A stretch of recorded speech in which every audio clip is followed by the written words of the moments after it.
말씀 보겠습니다. 우리 누가복음 9장 37절에서 50절까지 말씀입니다.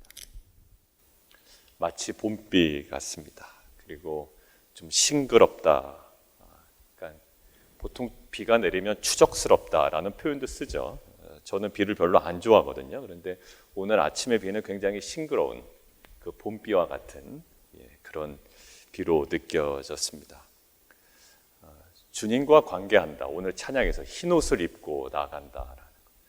그 주님과 관계 맺고 또 주님을 향하여 가고 또 주님을 기다리고 사모하는 이 마음이 그 마음 자체가 주님께서 허락하시는 정말 귀한 심령인 줄 믿습니다. 사실 우리가 정말 주 앞에 나아갈 수 있다라는 것, 그리고 그러한 특권을 십자가의 은혜로 받았다라는 것, 이것은 우리에게 놀라운 영적 사건임을 믿습니다. 이 은혜가 오늘 말씀을 통해 또 어떠한 또 우리 안에 실패를 경험한다 할지라도 하나님께서 우리에게 주시는 가장 궁극적인 은혜임을 깨닫고 또 그 앞에 또 회복과 또 치유의 은혜가 우리 가운데 임하기를 원합니다. 오늘 말씀 보시면 오늘은 제자들의 실패의 두 가지 모습이 나와 있습니다. 제가 묵상하는데 두 가지 실패로 정리가 되는데요. 하나는 사역의 실패였고요. 하나는 인식의 실패였습니다. 사역의 실패는 귀신 들린 그 아이를 그 아버지가 데리고 오죠. 외아들을. 그런데 내쫓아 주기를 구하였으나 그들이 능히 못하더이다. 그러니까 제자들의 어떻게 보면 사역의 실패의 모습이고요. 그리고 두 번째는 제자들의 그 인식의 어떤 그 실패들이 있습니다. 누가 크냐 하는 건데 사실 이것들은 제자들의 인식이 그닥 온전치 못함을 드러내는 사건이고 또 장면이 됩니다. 오늘 하나씩 좀 보도록 하겠습니다. 사역의 실패 장면인데요. 귀신 들린 그 아이가 있고 아버지가 이 아이를 먼저 제자들에게 데리고 나왔습니다. 그런데 제자들의 능히 그 귀신을 쫓아내지 못하는 겁니다. 그런데 이 아버지는 거기서 멈추지 아니하고 예수님께 이 아이를 데리고 오죠. 이 믿음이 있었던 것 같습니다. 그리고 예수님 앞에 이 아이를 데리고 나와 이렇게 얘기합니다. 내 아들 돌보아 주옵소서. 내 외아들입니다. 당신의 제자들 내쫓아 주기를 구하였으나 그들이 능히 못하노이다. 마태복음에도 있고 마가복음에도 있습니다. 마가복음에서는 특히 어떠한 면이 강조되냐면 할 수 있거든 무슨 말이냐. 믿는 자에게는 능치 못한 일이 없느니라. 그리고 나중에 물어보죠. 어떻게 해서 나갔습니까? 기도 외에는 이런 것들이 나가지 않는다라고 하는데 오늘 본문에는 그런 것들이 생략이 되고 지금 마태복음에 있는 것처럼 동일하게 예수님께서 어떠한 부분을 지금 지적하시냐면 41절이죠. 예수께서 대답하여 이르시되 믿음이 없고 패역한 세대여 라고 믿음이 없고 패역한 세대여. 이 장면을 저희가 좀 이렇게 단층 촬영을 해보면 제자들이 아무것도 하지 않은 건 아닐 겁니다. 이 귀신 들린 아이를 데리고 나왔을 때 나름 기도도 행하지 않았겠습니까? 그 마가복음에는 기도 외에는 나가지 않는다라고 했지만 기도도 하고 안수도 하고 여러 가지 많은 것들을 행했을 거예요. 그런데 결과가 지금 이런 결과가 그들에게 주어진 겁니다. 근데 예수님께서 무엇을 행하지 않았다라는 것이 아니라 이렇게 말씀하시죠. 믿음이 없고 패역한 세대다. 여러분들 구약 성경을 헬라어로 바꾼 것을 70인역이다라고 보통 이야기하죠. 그리고 그 엑소더스, 어제 우리가 함께 예배 시간에 나누지 못했지만 그 별세하실세라는 그 엑소더스, 이 구약의 그것들을 그 헬라어로 바꾼 그 엑소더스를 그 예수님께서 예루살렘으로 가시는 그 장면에서 이제 넣었단 말이에요. 별세할 것을 아시고 예수님의 그 사역을 출애굽으로 보고 있다는 거죠. 그리고 마침 그 변화산에서 나타난 그 대상이 누구냐? 모세였습니다. 모세는요 이스라엘 백성을 출애굽한 그 리더였다고요. 그리고 엘리야는 누구였습니까? 엘리야는 종말론적인 어떤 선지자의 상징이거든요. 그러니까 뭔가 그 모세와 엘리야와 그 예수님이 한 자리에 있었다라는 것. 그리고 마침 그 당시에 별세하실 것을 아시고 라는 그 예수님의 사역이 어떠한 것임을 우리에게 계속 알려주시죠. 진정한 그 출애굽입니다. 그 애굽으로부터, 죄된 본성으로부터 죄악에 사로잡힌 그 영혼들을 출애굽시키실 것, 별세하실세, 모든 죽음을 끊어내시고 생명과 부활의 사건을 우리에게 허락해 주시는 거예요. 자, 이 예수님의 그 모습이 있어요. 자, 그런데 오늘 본문에 보면 무엇인가를 했을 거라고요. 그런데 믿음이 없고 패역한 세대여. 이 패역하다라고 할 때 마치 별세하실세, 제가 아까 얘기한 별세하실세가 이 구약에 있는 단어가 헬라어로 바뀌면서 그게 딱 등장했죠. 근데 요 패역한 세대여도 사실 신명기에 있는 그 구약 성경을 헬라어로 바꾸면 딱 요 단어와 딱 맞물립니다. 신명기 32장을 함께 보실까요? 신명기 32장 4절에서 5절이에요.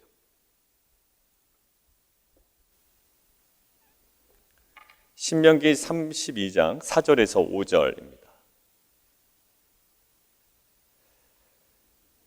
우리 같이 한번 읽겠습니다. 신명기 32장 4절에서 5절 시작.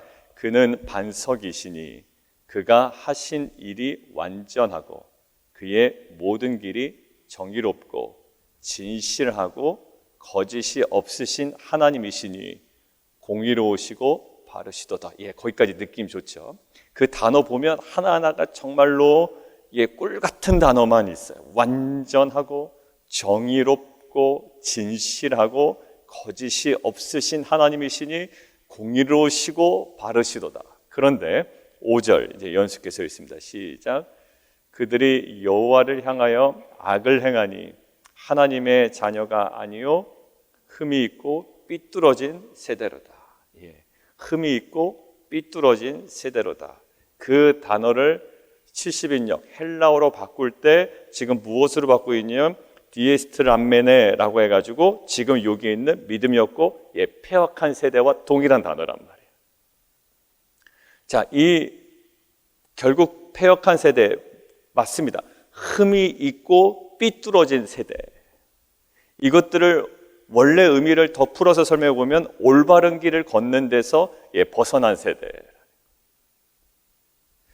예수님께서 제자들에게 이 대상들에게 뭐라고 얘기하시냐면 믿음이 없고 흠이 있고 삐뚤어진 세대, 올바른 길을 걷는 데서 벗어난 세대. 여러분들 무엇이 올바른 길에서 벗어난 세대일까요? 그들이 귀신을 쫓아내려고 열심히 노력을 했단 말입니다. 그런데 여러분들 그 결과가 없어요. 근데 저는 하나 장면이 떠올랐는데 어떤 장면이냐면 마태복음에 보면 제가 주의 이름으로 귀신도 쫓아냈습니다라고 했던 그 자신의 신앙이 좋습니다라고 했던 자에게 예수님께서 뭐라고 그러셨죠? 불법을 행하는 자들아 내게서 떠나라. 내가 너를 도무지 알지 못한다라고 했거든요. 그들에게는 결과가 있었습니다. 그죠? 귀신들이 떠나갔단 말이에요. 근데 지금 제자들은 귀신들이 떠나가지 못했습니다. 결과가 없습니다. 근데 그것들을 통해서 결과에 있고 없고의 문제가 아니었던 거예요. 자, 결과에 있고 없고의 문제가 아닌 이 모든 것들을 통해서 주님께서 강조하고 싶은 것들이 있어요. 만약에 결과에 있음이 전부였다면 예수의 이름으로 귀신을 쫓아낸 그들에게 내가 너를 도무지 알지 못한다라고 예수님께서 하실 명분이 없어져 버리는 겁니다. 근데 우리는 오늘 실패로 시작했지만 사실 실패냐 아니냐보다 더 중요한 것이 있어요. 무엇을 했느냐 하지 않느냐의 문제가 아니라 무엇을 하느냐? 믿음으로 하지 않은 것은 뭐다? 죄다라고 이야기 나오잖아요. 그러니까 사실 우리가 모든 것들을 행합니다. 근데 사실 이 질문을 오늘 우리에게 주님께서 던져주시는 거예요. 올바른 길에서 떠났다라고 하는 것은 뭐냐면 결국 우리의 믿음 없음을 이야기해야 하는 거예요. 어떤 영혼들을 바라볼 때 그리고 우리가 자녀들을 바라보고 사역을 감당할 때 우리가 믿음으로 합니까? 아니면 실력으로 합니까? 사실 이 정말 애매한 이 지점 경계선에 서 있는데 사실 우리가 믿음으로 합니다라고 하는 것에 대해서 우리가 강하고 확신 있게 이야기만 할 수 있다면 그것이 결과가 때론 나빠도 때론 결과가 우리 가운데 주어져도 사실 결과에 연연해 하지 않을 수 있는 공동체가 된단 말이에요. 이렇게 되면 그럼 내가 모든 사역에 실패하면 믿음이 없는가? 라고 우리가 생각해 볼 수는 있겠죠. 반드시 그렇다고 우리가 믿음이 있다고 해서 결과가 있다고 해서 믿음이 있음을 반증하는 것은 또한 아니라는 겁니다. 왜냐하면 세상 실력으로 성취를 거둘 수가 있거든요. 세상 사람들은 믿음이 없는데 사업에 다 실패하나요? 그렇지가 않단 말입니다. 그러니까 결국 우리 안에 사역의 결과적인 어떤 면이 있건 없건 간에 오늘 주님께서 저희 공동체에게 주시는 것은 뭐냐면 재건과 갱신에 의해서 우리가 주목해야 되는 것은 결과가 아니라는 거예요. 왜? 그 예수 이름으로 귀신을 쫓아냈지만 내가 너희를 도무지 알지 못한다라고 이야기했던 그 모습이 우리 가운데 떠오르며 오늘은 결과가 없었지만 그 모든 것들을 총괄해서 모를까요? 결과가 있었지만 그들에게도 뭐가 없을까요? 예, 불법을 행한다라는 거예요. 제 길에서 떠난 겁니다. 아무리 결과가 있어도 올바른 길을 걷는 데서 벗어난 세대였던 거예요. 그러니까 불법을 행하는 자들아 내게서 떠나라고 예수님께서 말씀하셨던 거죠. 그러니까 뭘까요? 귀신이 떠나는 것으로 흥분하지 말고 뭘까? 하늘에 생명책에 내 이름이 기록된 것으로 오히려 기뻐하고 감사하라고 예수님께서 말씀하시잖아요. 결국 뭘까요? 정말 그 믿음으로 감당하고 믿음의 본질로 들어가는 거예요. 재건과 갱신이 사실 우리가 생각할 때 굉장히 화려하다라고 생각했지만 계속 주님께서는 우리에게 그 본질의 자리로 들어가라는 거예요. 믿음 얼마나 많이 얘기했습니까? 근데 믿음도 사실 우리에게 많이 지금 믿음을 계속 밟아왔어요. 지난주 월요일 믿음은 어떤 믿음이었습니까? 예수님께서 병을 고치실 거라는 믿음이 아니었어요. 그 백부장의 이방인이 예루살렘에 이스라엘에 이만한 믿음을 보지 못했다라고 했던 것은 단순히 예수님은 병을 고치실 수 있는 분이야 라는 그 범주가 아니라고 그랬잖아요. 어떤 범주예요? 말씀만 하옵소서. 나도 내 말이면 내 수하의 부하가 이리도 가고 저리도 갑니다. 그러니까 백부장의 믿음은 어떤 믿음이었냐면 예수의 단순한 치유의 능력에 대한 믿음이 아니라 예수의 말씀에 대한 믿음이었죠. 그러니까 우리에게 어떤 믿음이어야 되는지를 계속 우리에게 말씀하시는데 오늘은 그 어떤 사역의 결과든 결과가 있던 없던 간에 올바른 길을 건너서 벗어난 세대 사역을 행했을 겁니다. 기도도 했을 것이고 안수도 해보고 뭐 붙잡고 다 해봤을 건데 안 되는 거예요. 근데 답은 딱 하나로 얘기합니다. 마태복음과 오늘 누가복음에서는 똑같아요. 믿음이 없다라고 이야기해요. 그리고 올바른 길을 걷는 데서 벗어났다라고 하는 거예요. 사랑하는 성도 여러분들, 우리가 말씀을 전할 때 그리고 들을 때 믿음으로 듣는 것과 믿음으로 전하는 것은 매우 차이가 있을 거예요. 제가 예전에 다른 공동체에 있을 때 어떤 권사님이 계세요. 그래서 이제 보통 오면 이렇게 물어보죠. 목사님 말씀 어떠셨어요? 라고 보통 이렇게 물어보잖아요.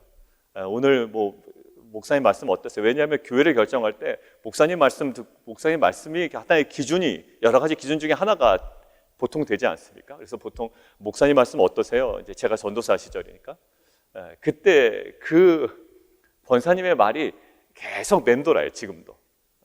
그리고 제 아내에게도 이야기를 했는데 뭐라고 이야기를 하냐면 그분이 전도사님 하나님의 말씀은 마음으로 믿음으로 듣는 거죠. 이렇게 얘기하더라고요.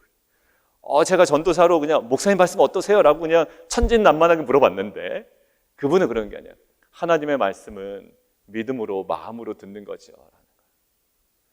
사람도 다 불완전하죠. 설교자가 완전할 수가 없습니다. 그죠? 근데 그 신앙이 줄곧 그래요. 그래서 제가 그 자녀가 이제 이사를 가서 좀 이렇게 못 오셨다 가끔 이렇게 오실 때가 있었어요. 그래서 그분에게 물어보면 그 멘트가 또다시 나오더라고요. 그러니까 저한테 그 얘기를 했는지 기억을 못 하실 거예요, 그분은. 그런데 어떤 이야기가 이제 나오다가 그 끝에 이제 그 얘기를 또 다시 하더라고요.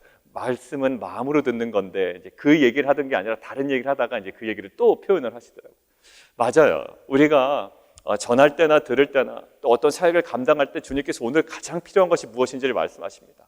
올바른 길에서 떠나는 거예요. 뭔가를 행하긴 하지만 사실 우리에게 상당히 중요한 것, 가장 소중한 것들이 결여될 수가 있다는 거예요. 뭘까요? 바로 그 믿음입니다. 우리가 실패로 접근했지만 사실 성공했다고 해서 우리의 믿음이 담보되는 것 아니라고요.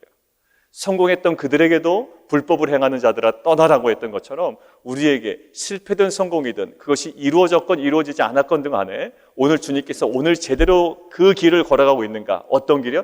믿음으로 그 길을 걸어가고 있는가? 사역을 감당하고 있는가? 믿음으로 그 영혼에게 우리가 찾아가고 그 영혼을 만나고 그 영혼을 위해서 기도하고 있는가? 기도 시간에 우리가 기도하잖아요. 기도 시간에 정말 내가 믿음으로 이 기도를 감당하고 있는가라는 거예요. 오늘 말씀을 통해서 우리에게 던져주시는 주님께서 메시지는 그 믿음이에요. 믿음으로 기도하고 믿음으로 그 영혼을 케어하고 또 믿음으로 우리가 말씀을 들을 뿐만 아니라 믿음으로 우리가 묵상을 하고 우리의 모든 삶의 어떤 그 영역 가운데 제대로 올바른 길을 걷는 데서 벗어난 그 상태가 믿음. 그리고 지난 주일 말씀처럼 온전함이 깨진 상태 뭘까요? 두 마음. 결국 두 마음이 뭘까요? 믿음 없음의 정말 상태가 그 두 마음인 것 같아요. 이게 좋은가 저게 좋은가, 이게 맞나 저게 맞나, 그리고 여전히 나의 어떤 그 자아가 계속 살아나는 그 두 마음. 결국 하나님께서 우리에게 온전함을 이 믿음으로 보게 하십니다. 사랑하는 성도 여러분, 오늘 제자들의 실패를 통해서 주님께서 우리에게 드러내시는 거예요. 그러니까 너희가 성공해야 된다라는 것이 아니라 올바른 길을 다시 진입해 들어가기를 원하고, 그것이 바로 믿음이라고 저에게 말씀하십니다. 그 믿음이 우리 안에 회복되는 공동체가 되기를 원합니다. 자, 그리고 이 제자들이 인식의 실패가 있거든요. 어떤 인식의 실패냐면, 자, 오늘 참 눈에 띄는 그 표현이 있는데 43절에 보면 하나님의 위엄에 놀랐다라는 거예요. 하나님은 여기 등장하지도 않습니다. 근데 43절에 이들이 이것을 보고, 귀신이 쫓아나가는 것을 보고, 쫓겨나가는 것을 보고 사람들이 다 하나님의 위엄에 놀라요. 하나님의 위엄에 놀랍니다. 그러니까 이것이 하나님만 할 수 있다라는 생각이 있던 거죠, 그 당시. 그래서 예수님에 대해서 계속 질문했던 거 아니에요? 뭔가 병을 고치고 귀신을 쫓아낼 때 도대체 이 사람이 누구이길래 하나님만 할 수 있는 것을, 그러니까 이것을 하나님의 위엄에 놀랍니다. 그러니까 신적 권위가 예수님께 나타난 거잖아요. 근데 신적 권위가 나타날 때 권위를 더 세울 수가 있습니다, 예수님께서. 그 봐라 이놈들아 라고. 우리도 마찬가지죠. 우리가 뭔가 나눔이 잘 됐어. 그럴 때 사람들이 어떻게 보면 그 사람에 대한 것보다 그 나눔에서 나타난 그 하나님의 그 권위를 느낄 때가 있습니다. 여러분들 큐티 나눔방에서도 좀 느껴보지 않으세요? 실은 아무것도 아닌 거인데 그 나눔 속에 정말 그 권위가 있어요. 그러니까 그 사람에 대한 권위라기보다 어떤 그 말씀이 역사하고 성령이 역사한다 나타나는 어떤 그 경외감이 있거든요. 야, 놀랍다. 근데 이제 본인도 느낄 거란 말입니다. 근데 여기서 그 권위를 더 주장하지 아니하고 그때 예수님께서 뭘 말씀하시냐면 이거예요. 위엄에 놀라니라. 그들이 다 행하시는 모든 놀랍게 여길세. 그때, 딱 그때 자신의 권위를 더 강화시킬 수 있는 찬스라고요. 그런데 예수께서 제자들에게 이르시되 이 말을 너희 귀에 담아두라. 인자가 장차 사람들의 손에 넘겨지리라. 그러니까 메시아로서의 그 권위를 더 세울 수 있는 그 시점에 메시아가 감당해야 되는 수치를 통합시키고 있다는 거예요. 이것은 저희에게 매우 중요한 겁니다. 빛과 소금으로 살아가고 십자가의 삶을 살아가고 있는 제자도가 무엇인지를 오늘 예수님께서 정확하게 보여주시는 거예요. 우리의 사역을 통해 우리의 권위가 나타납니다. 사실 우리의 권위가 아니죠. 주님께서 허락하신 권위예요. 사실 부모에게 권위가 나타나야 됩니다. 그죠? 권위 없이 안 돼요.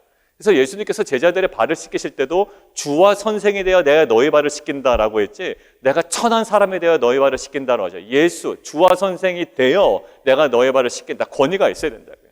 근데 그 권위 속에 동시에 작동하고 동시에 드러내야 되는 뭘까요? 메시아로서 감당해야 되는 그 수치를, 그 죽음을 동시에 이것들을 통합시키고 있다는 거예요. 우리의 인격이 바로 이 통합성이 있습니다. 제자들의 인식이 왜 실패했을까요? 이 통합이 되지 않았기 때문이에요.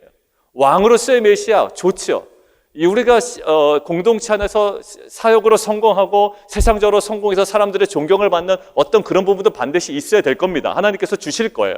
우리의 자녀들을 정말 높이 세우실 겁니다. 때에 따라서는요.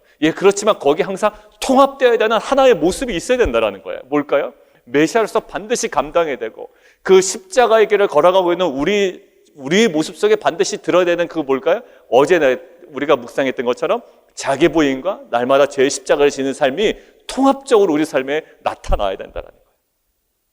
구속을 위한 중재자인 예수의 고귀한 신분이 분명히 드러났습니다. 계속 드러날 거예요. 그런데 동시에 고난에 대한 이 말씀, 이것들을 이제 계속 드러내기 시작해요. 그리고 제자들에게 얘기하죠. 이 잔을 너희도 마실 수 있겠느냐라고 물어봅니다. 여러분들, 이것들은 뭘까요? 예수님께서 하셨던 것들을 우리에게 허락하시는 영광스러운 거예요.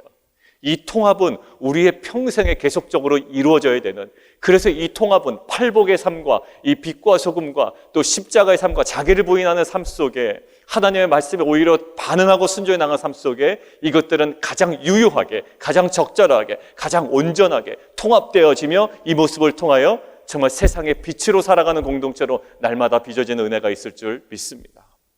여러분들, 그리고 뒤에 보면 제자들의 또 다른 인식의 실패가 나와요.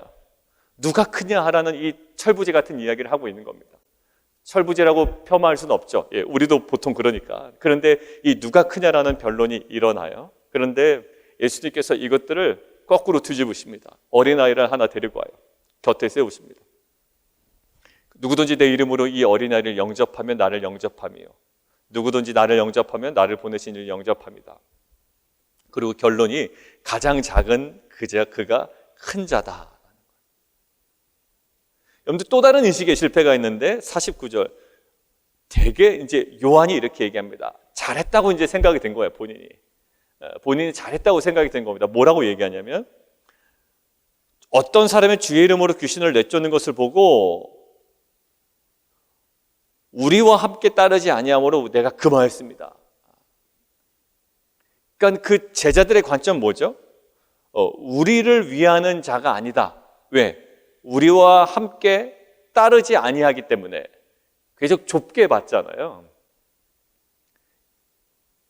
근데 예수님께의 관점은 뭐죠? 제자들의 관점은 귀신을 내쫓는 것을 보고 우리와 함께 따르지 아니함으로 금하였는데, 예수님의 관점은 50절입니다. 너희를 반대하지만 않는다면 너희를 위하는 자다라는 거예요. 그러니까 제자들의 관점, 인식과 예수님의 인식이 전혀 달라요. 적극적으로 우리를 따르지 아니하기 때문에 우리가 금하였습니다. 우리를 위한 사람이 아닙니다라고 평가를 하는 제자들의 관점이 있고, 예수님께서 오늘 유독 뭐라고 하죠? 너희를 반대하지 않는다면 오히려 그것이 너희를 위하는 자다라는 예수님의 독특한 관점을 보여주시죠. 그 누가 크냐라는 관점으로 막 악유하고 있고 변론하고 있는 이 제자들에게 이제 가장 작은 그 자가 큰 자다라는 관점을 열어주세요. 어린아이는 그 당시에 어떨까요? 사회적 계층 중에 가장 맨 아래에 위치해 있습니다. 존중을 받을 만한 대상은 아닌 거예요. 지금 우리는 아이들을 존중하죠. 그런데 지금 여기서 나오는 어린아이에 대한 이미지는 어떤 이미지냐면 가장 존중을 받을 필요 없는 대상입니다. 가장 사회적 계층 중에 취약하고 낮은 계층이라고요. 근데 그 사회의 피라미드를 뒤집어 버리십니다, 오늘. 그리고 제자들의 인식도 사실 그닥 나쁘진 않아요. 왜냐하면 우리를 적극적으로 따르지 않는데, 우리도 생각이 그렇죠. 우리가 좀 사역을 하려고 그러는데 이렇게 좀 수동적이야, 이렇게 라고 할 때 사실 우리를 위하지 않는 사람, 이렇게 우리는 딱 단정 지을 때가 있거든요.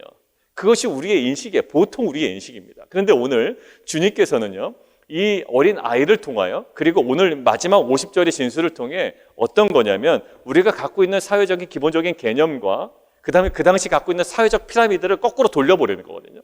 맨 아래에 있던 이 아이를 맨 위로 올려버리십니다. 그리고 우리로 이야기하면 우리를 위하지 않는다라고 했던 대상을 주님께서 뭐라고? 우리를 위하는 대상이라고 이야기를 한다고요. 그러니까 우리의 인식을 바꿔버려요. 맞아요. 우리가 뭔가 복음을 전하고 마지막 경계선 어떤 것을 뛰어넘을 때 결국 우리가 바꿔야 되는 것은요, 우리의 인식의 변화예요. 여러분들 사도행전 여러분들 기억나신가요? 제일 먼저 경계를 뛰어넘은 게 무슨 경계를 뛰어넘었나요?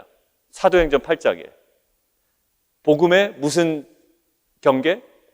지리적 지경의 확대라고 말씀드렸죠. 7장까지는 어떻게 되어 있었을까? 복음이 예루살렘 안에만 갇혀 있었어요. 근데 이게 예루살렘 교회 핍박이 오고 스데반 집사가 죽은 다음에 오히려 어떻게 됩니까? 사도 외에는 다 흩어지죠.